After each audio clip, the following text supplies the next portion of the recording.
आज जैसे मौसम है बारिश का, वैसे ही मार्केट में आज हेडलाइंस की बरसात देखने को मिली। डिक्सॉन ने दिखाया धमाका। Q1 अर्निंग्स के बाद स्टॉक 3% तक बढ़ गया। पेटीएम भी इन्वेस्टर्स का फेवरेट बन गया।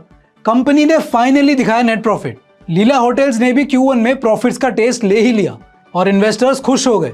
लेकिन सब कुछ ग्रीन नहीं था। कोलगेट के नंबर्स ने इन्वेस्टर्स का मुंह बना दिया और स्टॉक स्लिप हो गया। NSDL IPO के डेडलाइन एक्सटेंशन ने भी हेडलाइंस बनाई, जहां सेबी ने 14 अगस्त तक की डेडलाइन दी है। और रियल्टी सेक्टर में भी आज लगा ब्लॉक डील का डबल धमाका। ओबरॉय रियल्टी और लोधा डेवलपर्स के शेयर्स बने फोकस पॉइंट। साथ ही काफी बड़ी कंपनीज अपने डिविडेंड रिकॉर्ड डेट के बिल्कुल करीब है। और हाँ, गोल्ड और सिल्वर ने लगाया all time high. Q1 earnings हो या IPO अपडेट्स, डिविडेंड डेट्स हो या गोल्ड सिल्वर की तेजी, आज का वीडियो है एक कंप्लीट मार्केट रैप। तो एंड तक जरूर जुड़े रहिए और इन्फॉर्म्ड इन्वेस्टर ऐप के साथ बनाइए अपना इन्वेस्टिंग गेम स्ट्रॉन्ग।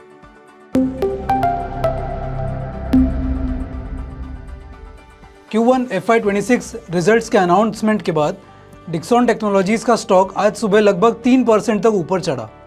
ये तेजी मेनली कंपनी की मोबाइल मैन्युफैक्चरिंग बिजनेस में ज़बरदस्त ग्रोथ की वजह से आई है, चाहे दूसरे सेगमेंट्स में थोड़ी वीकनेस रही हो। डिक्सॉन टेक्नोलॉजीज भारत का सबसे बड़ा इलेक्ट्रॉनिक मैन्युफैक्चरर है जो बड़े ग्लोबल ब्रांड्स के लिए प्रोडक्ट्स बनाता है। Company consumer electronics, lighting products, home appliances, mobile phones और सिक्योरिटीज़ कैमरा का डिज़ाइन और मैन्युफैक्चरिंग करती है। डिक्सॉन के पास मल्टीपल मैन्युफैक्चरिंग वर्टिकल्स है। मोबाइल फोन्स इसका सबसे बड़ा रेवेन्यू ड्राइवर है। कंपनी के Q1 के नंबर्स काफ़ी स्ट्रॉन्ग रहे। रेवेन्यू 95% ईयर ऑन ईयर से बढ़ा है। Operating profit 95% year on year से इंक्रीज हुआ। नेट प्रॉफिट 107% से बढ़ गया। मोबाइल एंड EMS डिवीजन के परफॉर्मेंस ने लीड किया, जिसका रेवेन्यू 125% ईयर ऑन ईयर से ग्रो हुआ। अब यह सेगमेंट कंपनी के टोटल रेवेन्यू का 91% कंट्रीब्यूट करता है, जो पिछले साल Q1 में 79% था। क्लियरली ये सेगमेंट अब डिक्सॉन का मेन ग्रोथ इंजन बन चुका है। लेकिन दूसरी तरफ consumer electronics and lighting products segments में रेवेन्यू डिक्लाइन देखा गया। यहाँ थोड़ा प्रेशर बना रहा। अच्छी बात यह है कि रॉ मटेरियल कॉस्ट बढ़ने के बावजूद कंपनी ने अपने ऑपरेटिंग मार्जिन्स स्टेबल रखे, thanks to tight control on employee and operational cost. Q1 का परफॉर्मेंस क्लियरली दिखाता है कि डिक्सॉन का इलेक्ट्रॉनिक्स मैन्युफैक्चरिंग सर्विसेज बिजनेस अब स्केलेबल और प्रेडिक्टेबल ग्रोथ फेज में एंटर कर चुका है। कंपनी का प्लान है कि FY26 में 40 to 42 मिलियन फोन्स बनाए और FY27 तक ये टारगेट 60 to 65 मिलियन फोन्स तक ले जाए। इस ग्रोथ को पुश करेगा मोटोरोला जैसे की क्लाइंट से स्ट्रॉन्ग एक्सपोर्ट ऑर्डर्स, जो वीवो के JV डीले होने का इम्पैक्ट ऑफसेट करेगा। FY26 में मोबाइल PLI स्कीम खत्म होने से मार्जिन्स पे प्रेशर आएगा, लेकिन कंपनी की बैकवर्ड इंटीग्रेशन स्ट्रैटेजी, जिसमें डिक्सॉन खुद ज़्यादा कंपोनेंट्स बनाएगा, से मार्जिन्स बेटर होगी। क्यूटेक का एक्विजिशन और इन्वेंटेक के साथ JV कंपनी की इंटीग्रेशन एफर्ट्स को सपोर्ट करेगा और प्रोडक्ट रेंज और मार्जिन्स दोनों एक्सपैंड करेगा। Dixon clearly make in India theme का एक स्ट्रॉन्ग प्लेयर बन चुका है। अगर कंपनी डीपर मैन्युफैक्चरिंग स्ट्रैटेजी को सक्सेसफुली एग्जीक्यूट करे तो long term growth strategy continue रह सकती है। पेटीएम की पेरेंट कंपनी 197 कम्युनिकेशंस ने पहली बार पॉजिटिव EBITDA रिपोर्ट किया है। स्टॉक ने पिछले एक महीने में 20% का जंप दिया है। 2010 में शुरू हुई पेटीएम इंडिया की एक लीडिंग डिजिटल पेमेंट्स और फाइनेंशियल सर्विसेज कंपनी है। इनिशियली जो मोबाइल वॉलेट से शुरू हुई, वो आज फाइनेंशियल सर्विसेज का कॉम्प्रिहेंसिव इकोसिस्टम बन गई है। कंपनी का मेजर रेवेन्यू पेमेंट सर्विसेज से आता है, जिसमें पर्सन टू पर्सन और person to merchant QR based payments, UPI, sound boxes के through Paytm payment processing margin कमाता है। फिर फाइनेंशियल सर्विसेज डिस्ट्रीब्यूशन सेगमेंट के through company credit card, insurance, loan distribution, wealth management, brokerage जैसी services से revenue कमाती है। और मार्केटिंग सर्विसेज में merchant to advertising, sale of deals, online ticket booking, gift voucher जैसे सर्विसेज प्रोवाइड करता है। कंपनी का मेजर सेगमेंट पेमेंट सर्विसेज 18% से ग्रो हुआ। Gross merchandise value 27% year on year grow होकर 5.4 लाख करोड़ पे पहुंच गई। एडिशनली न्यू डिवाइसेस ऐड करने की वजह से भी ये ग्रोथ आई है। डिस्ट्रीब्यूशन सर्विसेज का रेवेन्यू तो डबल हुआ है। पर्सनल लोन्स में स्लो डाउन और इक्विटी ब्रोकिंग बिजनेस में रेगुलेटरी एडजस्टमेंट्स के कारण नंबर ऑफ कस्टमर्स 5.9 लाख से 5.6 लाख पे ड्रॉप हुए, मगर रेवेन्यू ग्रोथ आई है। मर्चेंट्स को नॉन DLG लोन्स के हायर डिसबर्समेंट से, जो दिखाता है कि इन कस्टमर्स की एसेट क्वालिटी इंप्रूव हुई है और 50% लोन्स रिपीट बोरोवर से आए हैं। मार्केटिंग सर्विसेज के रेवेन्यू में गिरावट आई क्योंकि पेटीएम के मंथली ट्रांजैक्शन यूजर्स नीचे गए। पेटीएम ने अपनी ऑपरेटिंग कॉस्ट अच्छी तरीके से मैनेज किया है। डिफॉल्ट लोन गारंटी लोन्स का प्रोपोर्शन नीचे आने से कॉस्ट सेविंग हुई है, जिसके चलते कंट्रीब्यूशन प्रॉफिट में 52% की जंप आई है और कंट्रीब्यूशन मार्जिन 60% पे आए। अदर मेजर एक्सपेंसेस जैसे employee cost, ESOP cost, marketing में भी बढ़िया कॉस्ट कंट्रोल करके पेटीएम ने EBITDA लॉस से प्रॉफिट में लाया है। इस पॉजिटिव EBITDA का बेनिफिट और एक इनकम टैक्स का रिफंड जो अदर इनकम में रिफ्लेक्ट हो रहा है, इनके वजह से पेटीएम ने 123 करोड़ का प्रॉफिट रिपोर्ट किया। इस क्वार्टर में कंट्रीब्यूशन मार्जिन 60% था, लेकिन मैनेजमेंट बोल रहा है कि अगले क्वार्टर में ये मिड टू हायर 50s में आ सकता है, मतलब थोड़ी गिरावट हो सकती है। ईसॉप कॉस्ट इस बार कम थी क्योंकि CEO विजय शेखर शर्मा ने वॉलंटरी अपने ईसॉप सरेंडर किए, लेकिन मैनेजमेंट कह रहा है कि FY26 में ईसॉप कॉस्ट 250 से 275 करोड़ के बीच में हो सकती है, जो इस क्वार्टर के 30 करोड़ से काफ़ी ज़्यादा है। फाइनेंशियल सर्विसेज में नॉन डिफॉल्ट गारंटी वाले लोन्स का बढ़ना पेटीएम के लिए पॉजिटिव है। मर्चेंट बिजनेस में भी पेटीएम ने एक स्ट्रॉन्ग पोर्टफोलियो बनाया है जो उनके इकोसिस्टम और अर्ली मूवर एडवांटेज को दिखाता है। ये लॉन्ग टर्म ग्रोथ के लिए अच्छा सिग्नल है। करंट क्वार्टर की परफॉर्मेंस देख के लगता है कि कंपनी FY26 तक EBITDA पॉजिटिव हो सकती है।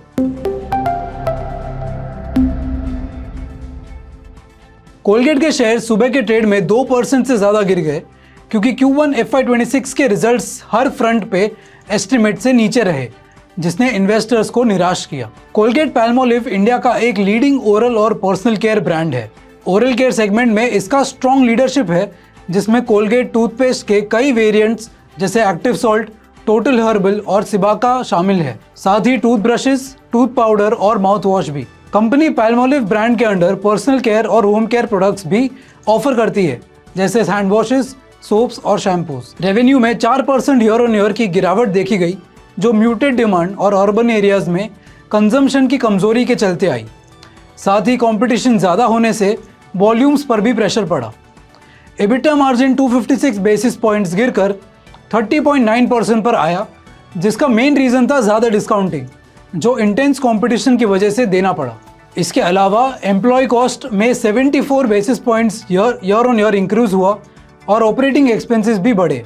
मैनेजमेंट को मीडियम टू लॉन्ग टर्म में सस्टेनेबल ग्रोथ का स्ट्रॉन्ग बिलीफ है, चाहे अभी मार्केट में कुछ चैलेंजेस हो। कंपनी को लगता है कि ये ग्रोथ मेनली इन चीज़ों से आएगी। कोर ओरल केयर बिजनेस पर ज़्यादा फोकस, जिससे टूथपेस्ट और रिलेटेड कैटेगरीज में अपनी लीडरशिप और स्ट्रॉन्ग बनाई जा सके। टूथब्रश सेगमेंट का एक्सपेंशन, जहां डिमांड स्टेडीली बढ़ रही है और नए इनोवेशंस की भी स्पेस है। और पर्सनल केयर पोर्टफोलियो को वाइडन करना, स्पेशली पैल्मोलिव ब्रांड के अंडर, ताकि लाइफस्टाइल कैटेगरीज में और रीच हो। कंपनी प्रीमियम और साइंस बैक्ड इनोवेशंस में इन्वेस्ट कर रही है, जिसका फोकस प्रोडक्ट की इफेक्टिवनेस, टेक्नोलॉजी और बेटर कस्टमर एक्सपीरियंस पर है। लेकिन ज़्यादा कॉम्पिटिशन और राइजिंग कॉस्ट की वजह से operating profit short to medium term में सिर्फ थोड़ा सा ही इंप्रूवमेंट दिखाएंगे।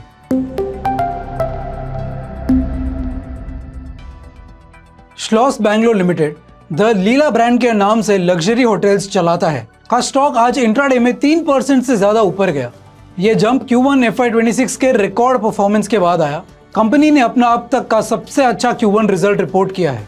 इस मूव से इन्वेस्टर्स का कॉन्फिडेंस दिख रहा है, स्पेशली लग्जरी ट्रैवल डिमांड के स्ट्रॉन्ग मोमेंटम को देखते हुए। श्लॉस बैंगलोर लिमिटेड इंडिया का एकमात्र लिस्टेड लग्जरी हॉस्पिटैलिटी कंपनी है जो द लीला ब्रांड के अंडर ऑपरेट करती है। ब्रुकफील्ड बैक्ड ये कंपनी अभी 13 टॉप टियर होटल्स ऑपरेट करती है, जिनमें 3,544 रूम्स है, बिजनेस और लीजर दोनों की टाइप के प्राइम लोकेशंस में। कंपनी का बिजनेस मॉडल ओन्ड और मैनेज प्रॉपर्टीज का मिक्स है, जो कैपिटल एफिशिएंट ग्रोथ स्ट्रेटेजी को सपोर्ट करता है। श्लॉस बैंगलोर लिमिटेड ने Q1 FY26 में अपना अब तक का सबसे अच्छा क्वार्टर परफॉर्मेंस दिखाया। Total revenue 20% year on year से बढ़ गया है, EBITDA 53% से जंप हुआ और मार्जिन्स भी शार्प इंप्रूव हुए। कंपनी ने 9 करोड़ का नेट प्रॉफिट रिपोर्ट किया, जबकि Q1 FY25 में 75 करोड़ का लॉस था। कंपनी की रेवेन्यू ग्रोथ रेवपार यानी रेवेन्यू पर अवेलेबल रूम में सॉलिड इंप्रूवमेंट की वजह से हुई है, जिसमें average daily rate and occupancy दोनों में अच्छी ग्रोथ देखी गई। ये क्लियरली दिखाता है कि लग्जरी ट्रैवल का डिमांड स्टेडी है और द लीला ब्रांड का प्राइसिंग पावर भी स्ट्रॉन्ग है। ऑपरेटिंग लेवरेज और बेटर कॉस्ट कंट्रोल की वजह से मार्जिन्स में अच्छी जंप हुई। जून 2025 के सक्सेसफुल IPO के बाद कंपनी ने अपना कुछ डेट रीपे किया, जिसकी वजह से finance cost 28% year on year कम हुई और यही प्रॉफिटेबिलिटी के टर्न अराउंड का एक मेजर रीज़न बना। श्लॉस बैंगलोर ने Q1 में स्ट्रॉन्ग एग्जीक्यूशन दिखाई है और अभी कंपनी के पास प्रॉफिटेबल ग्रोथ का क्लियर रोड मैप है। IPO के बाद बैलेंस शीट स्ट्रॉन्ग हो गई है और नए होटल प्रोजेक्ट्स के लिए कैपिटल रेडी है। मैनेजमेंट का टारगेट है कि FY26 में EBITDA मिड टीन्स तक ग्रो करे, स्ट्रॉन्ग डिमांड और कॉस्ट कंट्रोल के सपोर्ट से। कंपनी अब मुंबई जैसे की मार्केट में एंट्री कर रही है, जहां पहले लीला का प्रेजेंस नहीं था। BKC में 250 की लग्जरी होटल और एयरपोर्ट के पास 63 सर्विस्ड अपार्टमेंट्स बन रहे हैं, जो मार्केट गैप को फिल करेगा। आने वाले टाइम में आगरा, श्रीनगर, अयोध्या जैसे टूरिस्ट हॉटस्पॉट्स में भी एक्सपेंशन प्लान्ड है। लग्जरी सेगमेंट पे क्लियर फोकस, स्ट्रॉन्ग पाइपलाइन और स्मार्ट एक्सपेंशन के साथ श्लॉस इंडिया का long term luxury travel boom का फुल बेनिफिट ले सकता है। इंडियन मार्केट रेगुलेटर सेबी ने NSDL IPO का इन प्रिंसिपल अप्रूवल 14 अगस्त 2025 तक एक्सटेंड किया है। पहले यह डेडलाइन 31 जुलाई 2025 की थी।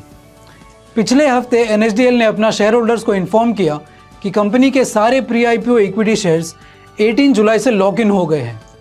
इसका मतलब है कि लिस्टिंग के 6 महीने बाद तक कोई भी ऑफ मार्केट बाई या सेल ट्रांजैक्शन अलाउड नहीं होगा। अब NSDL का मच अवेटेड IPO 30 जुलाई से 14 अगस्त के बीच में कभी भी खुल सकता है। ये IPO पूरा OFS यानी ऑफर फॉर सेल है, जहां NSDL 5.04 करोड़ शेयर्स ऑफर करेगा। ये OFS से कंपनी 4000 करोड़ तक रेस करने का प्लान कर रही है।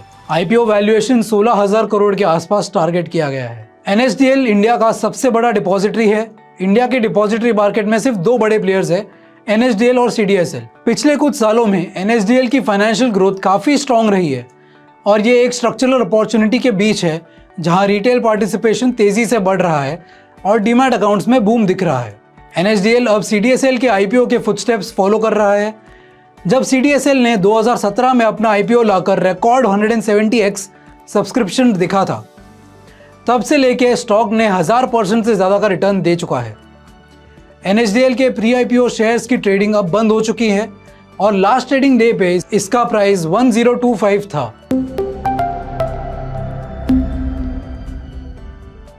रियल एस्टेट स्पेस से आई बड़ी खबर।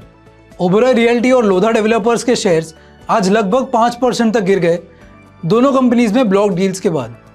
ओबेरॉय रियल्टी के कुछ शेयर होल्डर्स ने अपना 3% स्टेक बेचा ब्लॉक डील के जरिए। डील का फ्लोर प्राइस 1753.2 पर शेयर सेट किया गया था, जो कल की क्लोजिंग से 4% डिस्काउंट पे था। लोधा की बात करें तो एग्जिस्टिंग शेयर होल्डर ने अपना 1% स्टेक बेचा, जिसका डील वैल्यू था $165 मिलियन। फ्लोर प्राइस 1384.6 पर शेयर था, जो प्रीवियस क्लोजिंग से 4% डिस्काउंट पे सेट किया गया। दोनों ही block deals clean out trades थी, यानी सेलिंग शेयर होल्डर्स ने फुल्ली एग्जिट लिया है।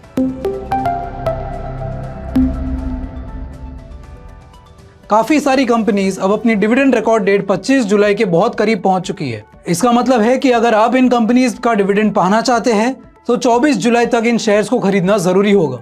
इस लिस्ट में कुछ ऐसे नाम भी शामिल है जो शेयर होल्डर्स को रेगुलर डिविडेंड पेमेंट्स के थ्रू कंसिस्टेंट रिवॉर्ड करते आए हैं, जैसे Divi's lab, Abbott India, HDFC bank और दूसरी कंपनीज।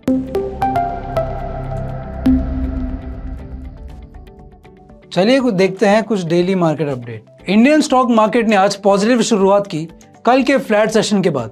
इस रिकवरी का मेन रीजन था ग्लोबल मार्केट्स का स्ट्रांग होना, स्पेशली आफ्टर US और जापान के बीच एक ट्रेड डील फाइनल हुआ, जिससे टैरिफ वॉर को लेकर इन्वेस्टर्स की चिंता थोड़ी कम हुई। FIIs ने पिछले 2 दिन से लगातार सेलिंग की है, जबकि DIIs 12वें कंसेक्यूटिव सेशन से बायर्स बने हुए हैं। जुलाई 2025 में अब तक FIIs ने 6487 करोड़ के शेयर्स बेचे हैं। रुपये आज 4 पैसे कमजोर होकर 86.41 पे खुला।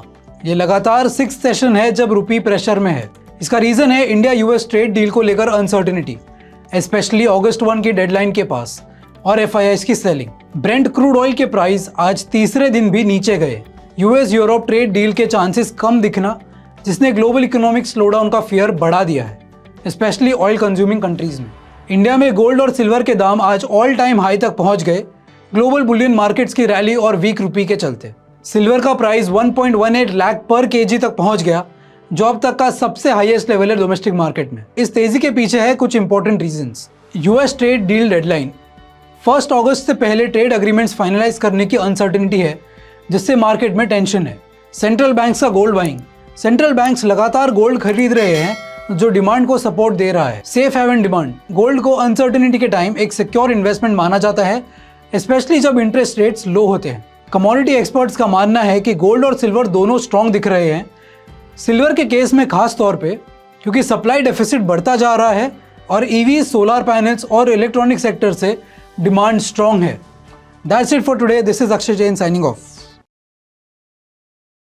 Investments in securities market are subject to market risks. Read all the related documents carefully before investing.